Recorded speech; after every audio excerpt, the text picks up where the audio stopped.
folks, Eric Wooldridge with the Additive Guru channel. I want to show you a quick little trick today on how to create text on an object that's going to be printed upside down for a better surface finish. What you see here is basically a cap that I'm going to use to actually plug a hole in a door, and I want it to look nice and slick across this finish.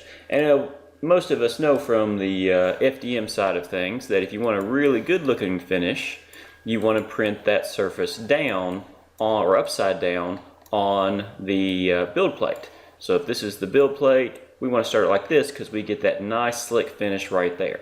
I don't want to print it like this because first of all, that will create a lot of wasted support material to hold all this up, and it won't give me as clean and slick a surface finish in that case. So I want to print it upside down, but here's the catch. I'd like to add some text to this surface to identify it. So maybe perhaps I'd like to add a big W right here.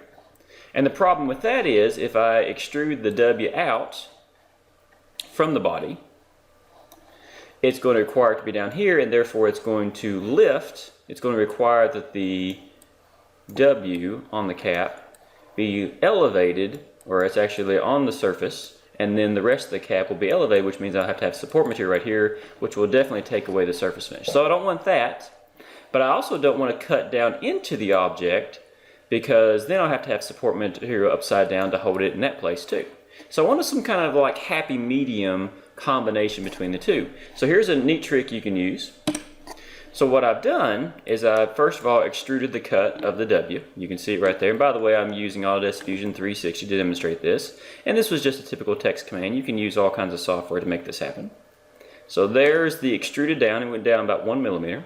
And then I turned around and I came back with a new sketch that offset, let me show you the sketch itself, that offset the outline of the W inside into about a 1.4 distance. The reason we chose 1.4 is because typically if you have an overhang of about 1 millimeter to 1.5 millimeter, it's not going to sag.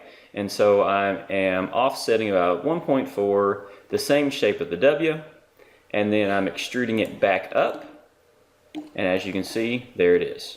So there's my original cut. Here's my extruded back up to the same elevation of the rest of the surface, and there we go. I finished it up with a few little, smoothing features, little radiuses here and there, just to kind of make it a little bit cleaner.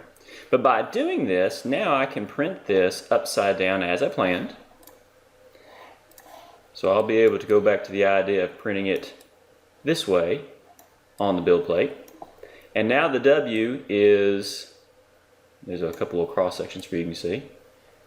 The W can now be nice and slick, like the rest of the surface finish on the top, but we can also see the W outline shape without requiring any support material right here because it's such a small gap, it won't require support material.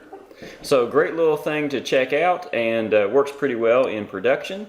So if you want to add text, but you want to have it on surfaces that need to be nice and slick and good looking, then use an extrusion cut to go into the object first, then offset the outline of the letter and extrude it back up to the same height, maybe give an offset of 1.5, 1 millimeter, and you'll have a good looking piece of text on your slick finish surface. Alright, thanks for watching. Check out some of our other videos with useful tips and guidance on some great 3D printing additive manufacturing stuff.